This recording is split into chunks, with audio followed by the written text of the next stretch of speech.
J'ai trouvé, veut-on vraiment la peau du français? Ben, je vais tout de suite donner le tempo. J'ai dit à Lucien tout à l'heure, mais veut-on vraiment la peau de la France? Voilà. Donc c'est ça qui a mené ma réflexion là-dessus. Donc effectivement, il faut recontextualiser la question de la langue sur le plan historique, économique, politique. Voilà. Alors, il n'est pas question, comment dire, d'être ici, chauvin. Je veux dire que toutes les langues se sont toujours enrichies d'apports extérieurs. C'est ce qui fait leur richesse. Bon, voilà, on a tout à l'heure, tu as évoqué la question des langues régionales. Je veux dire, les langues régionales font partie de la richesse, c'est le patrimoine linguistique voilà, de la France, mais je veux dire, c'est pareil en Italie, c'est pareil en Allemagne, etc. Voilà. Il n'est pas question non plus ici de rejeter la langue de Shakespeare. Hein, bien sûr. Donc c'est tout à fait autre chose. C'est-à-dire que avec cet anglais, cette langue qui s'impose un peu partout depuis 60 ans, en fait derrière ça, il y a un processus donc de pénétration linguistique, mais il y a aussi un processus de pénétration économique, politique. Et voilà, qui nous pose problème, quoi.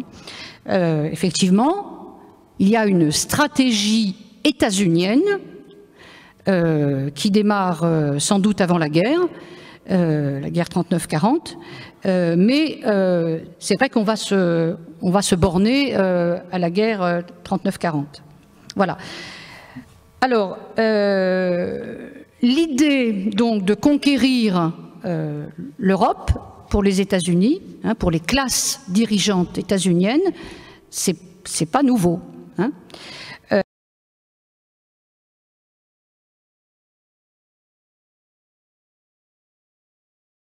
me suis permis un petit sous-titre par rapport à l'intitulé de mon exposé sur le dépliant. Donc l'enseignement supérieur à la recherche en tant que pièce maîtresse de la stratégie linguistique dans la bataille des consciences. Bon, j'ai essayé de replacer, disons, cette partie recherche et enseignement supérieur qui, nous verrons, sont intimement liés dans la façon de propager effectivement le vocabulaire anglo-saxon et ses idées dans la société et de les rendre indispensables à nos concitoyens. Alors, en introduction, pourquoi l'enseignement supérieur et la recherche? Pourquoi une telle emphase dans le titre? L'enseignement supérieur occupe une place particulière dans nos sociétés développées. Il forme les élites et les cadres qui vont irriguer l'industrie et les services. Il nous donne nos premiers réseaux professionnels.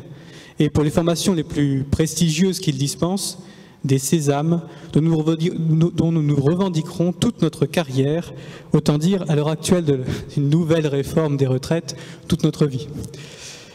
Nous passerons ainsi les 20 premières années à lui courir derrière, les 5 suivantes à nous y soumettre et les 40 qui suivent à nous en réclamer, soit directement, diplôme, statut, légitimation professionnelle d'un recul théorique, ou indirectement, appartenance à un groupe, à un niveau intellectuel, etc. Nous ne passons pas tous par lui, mais bien peu auront réellement échappé à la pression et la fascination qu'il exerce, au moins sur notre entourage, et à commencer en premier lieu, bien sûr, par nos parents.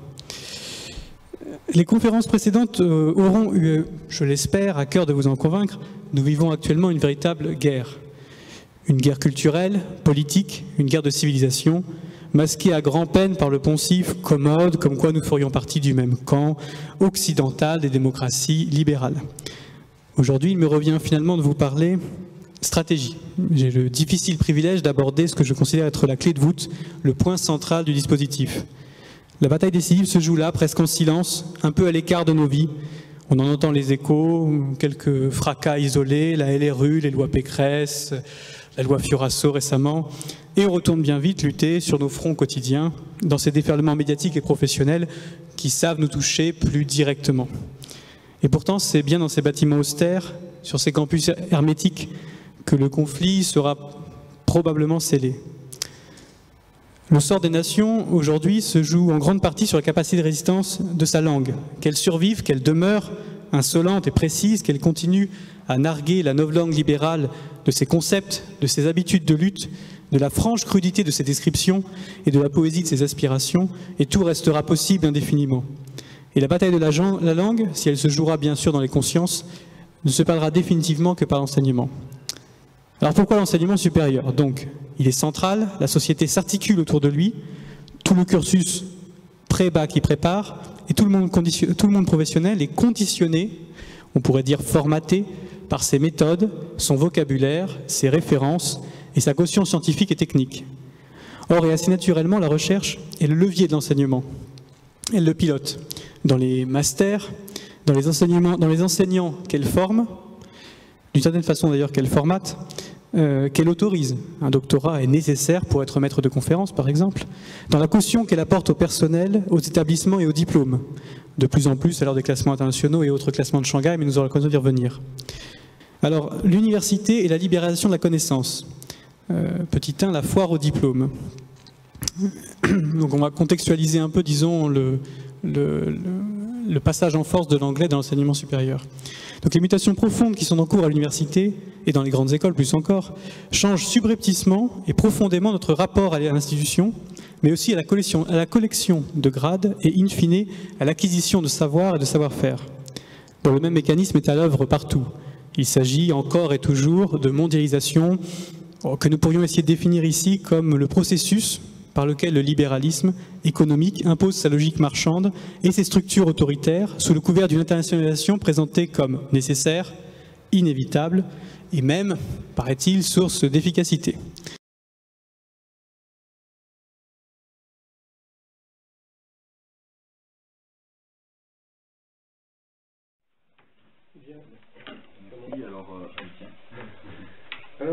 Voilà, j'ai beaucoup de choses à dire, je vais essayer de ne pas parler de tout. Je voulais juste attirer l'attention sur quelques points. Sur Nice, nous avons fait, à l'occasion des Jeux de la francophonie, dont la France était dépositaire, la ville de Nice dépositaire en 13 septembre, du 7 septembre jusqu'au 15 septembre 2013, nous avons fait un colloque sur la défense de la langue française. Nous avons accueilli beaucoup de personnes, de différents, donc le secrétaire général du Courriel, qui est M. Mathieu Darnier, qui nous a fait un universitaire brillant, et qui nous a fait un exposé sur justement la loi Fiorenzo, etc. Mais il y avait aussi des autres associations qui étaient invitées, et là nous avons appris des choses, même si on est conscient du problème, on apprend des choses chaque fois comme aujourd'hui. Je pense que certains restent assis sur une chaise, heureusement, sinon ils s'écrouleraient, quoi, parce que c'est tellement entré dans notre inconscient, cette nécessité de passer à l'anglais, à tout anglais, qu'on se dit, mais après tout, c'est vrai, le français, c'est ringard. Et on ne s'aperçoit plus, et c'est ce qu'a dit Georges, je crois très clairement, qu'il y a une lutte des classes derrière qui est extrêmement violente. Et la lutte des classes passe aussi par la destruction de tout ce qu'est la francité. Pourquoi? Parce que la francité et le français, qui est l'élément véhiculaire, eh bien, ça correspond à une philosophie, ça correspond à un mode de vie, un mode de pensée qui s'inspire des Lumières et qui est le premier opposant à l'empire anglo-saxon, enfin, l'empire américain, je ne sais pas quoi. C'est-à-dire que, ça ne veut pas dire qu'il faut attaquer l'empire, mais il faut d'abord défendre ce que nous sommes. Ce que nous sommes, c'est-à-dire, c'est ce que nous avons appris, si je me permets de faire ça, c'est que nous avons appris par les brillants exposés qui ont été faits ce jour-là. Nous avons normalement des vidéos, mais la personne qui a filmé les a enlevées. Enfin, on a un petit problème à ce niveau-là. J'espère qu'on aura l'occasion de... Ça veut dire qu'il y a un concurrent à l'empire anglo-saxon, c'est le français. Tout ce qu'il représente, c'est la langue française, d'après, c'est pas moi qui le dis, hein, est la seule concurrente de l'anglais. Pourquoi? Parce qu'elle est parlée sur les 5 continents. Parce que c'est une langue qui permet aussi l'universalisme. C'est une langue qui est porteuse de la tradition des Lumières. Nous nous inspirons tous ici autour de ces tables-là, des Lumières, je crois, hein, je pense. Hein. La Révolution française, les Lumières, enfin, ça a été dit dans toutes les conférences auxquelles j'ai assisté. Eh bien, je crois que c'est ça notre identité. Ça ne veut pas dire que les anglo-saxons se détournent des Lumières, que ce sont des barbares. À certains côtés, on pourrait penser que ce sont quelquefois des barbares. Hein. Il suffit de voir la façon dont on a dont on a déstabilisé le Chili en tuant par exemple Allende. Je pense que c'était un anniversaire en mois de septembre. Je pense que c'est... Enfin, on peut se poser quelques questions, mais c'est pas là mon propos. Hein. Ce sont aussi des gens civilisés, la langue de Shakespeare est aussi une très belle langue, et qu'il faut aussi défendre. Oui. Et qu'il faut aussi parler. Mais attention, ce sont deux niveaux. Vous savez, à Nice, il y a Wall Street Institute, là, je ne sais pas quoi, je parle très bien anglais, comme vous voyez, et c'est justement la langue des affaires. On distingue l'anglais, langue de Shakespeare, langue de culture, qu'il faut défendre au même titre que l'allemand, le chinois, le russe, etc. Le français aussi, l'occitan, tout ça. Mais l'anglais, tel qu'on veut nous imposer, c'est une langue de domination de l'Empire. Alors, ce que nous avons appris lors de ce colloque, c'est très simple, je vous donnerai quelques... Alors, oui, ce qu'a dit Georges, je crois que je corrobore. Ça veut dire que les gens qui sont chargés de défendre d'une manière officielle, et on se cache derrière, oui, il y a des institutions, la francophonie, eh bien, ce sont les principaux acteurs de la destruction de la francophonie. Nous avons constaté que pour les Jeux de la francophonie, nous avons sollicité, bien entendu, leur aide. Oh là là, ça n'a pas fait. Eh bien, on était donc dans un très beau lieu, etc. Le SCUM, Centre universitaire méditerranéen, sur la promenade des Anglais, avec beaucoup d'or, etc. Mais on avait une couverture. Promenade des Anglais. Comment Promenade des Anglais, mais j'y peux rien. C'est quand même eux qui sont venus coloniser la Côte d'Azur. C'est ça. J'y peux rien, au siècle dernier.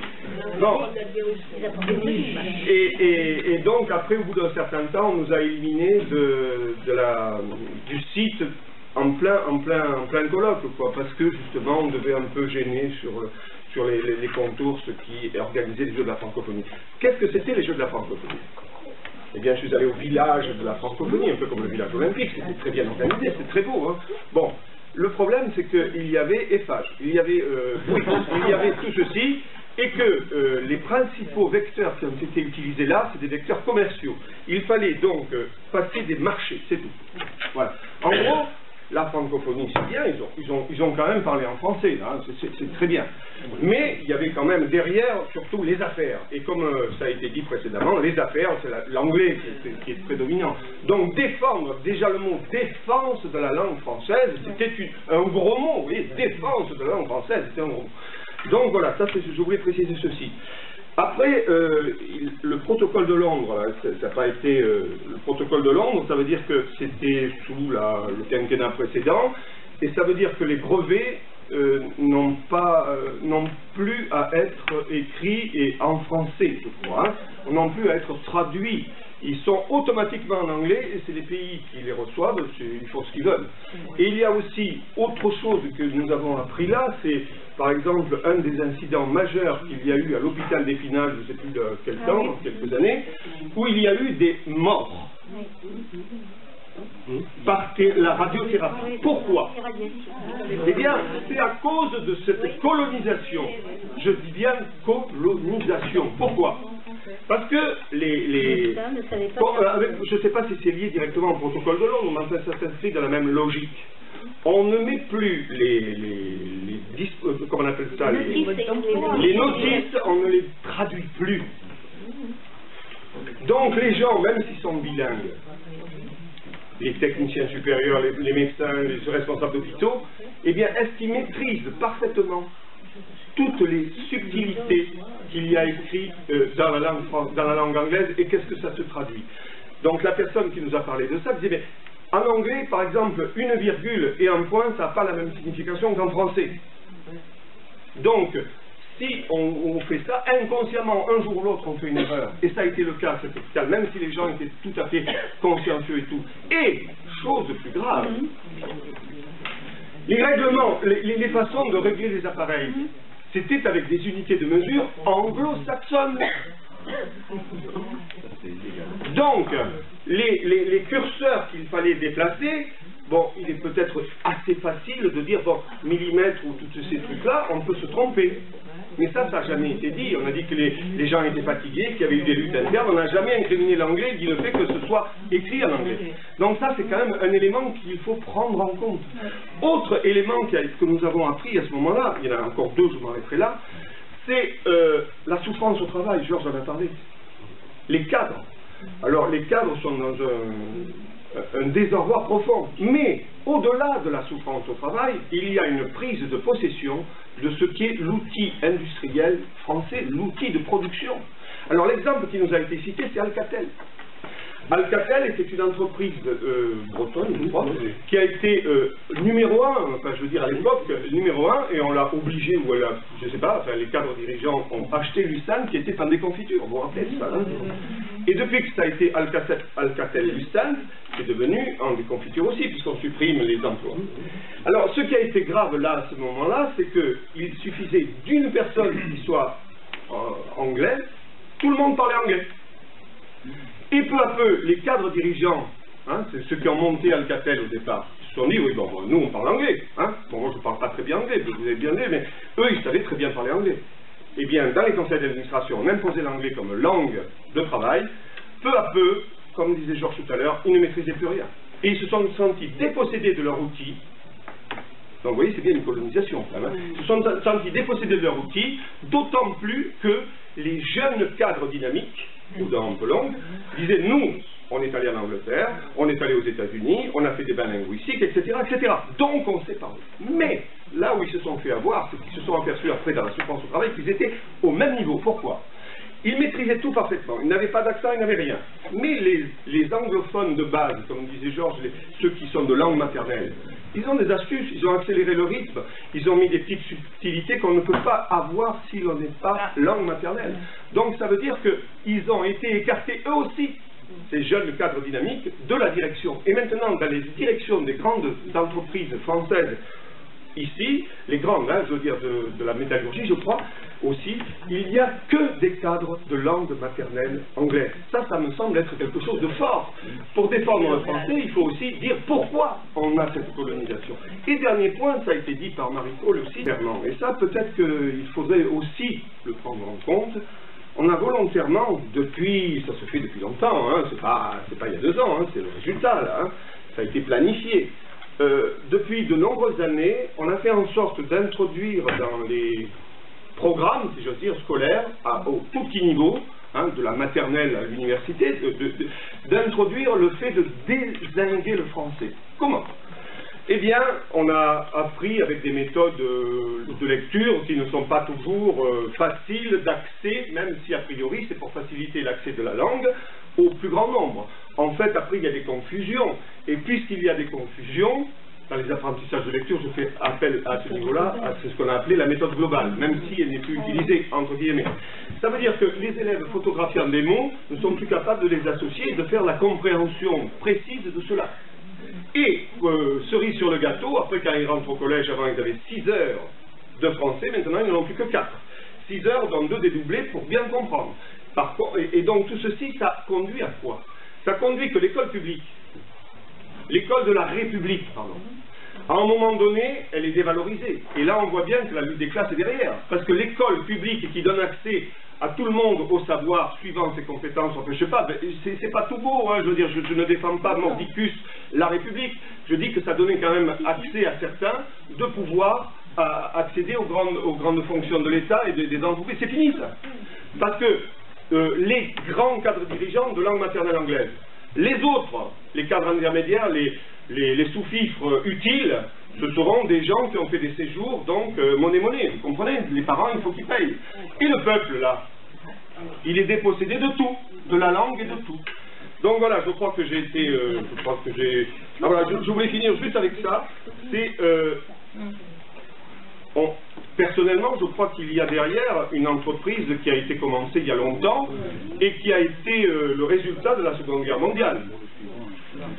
Les accords qu'il y a eu après, disons, la victoire alliée, on en a parlé avec le CNR est d'actualité, vous comprenez ça.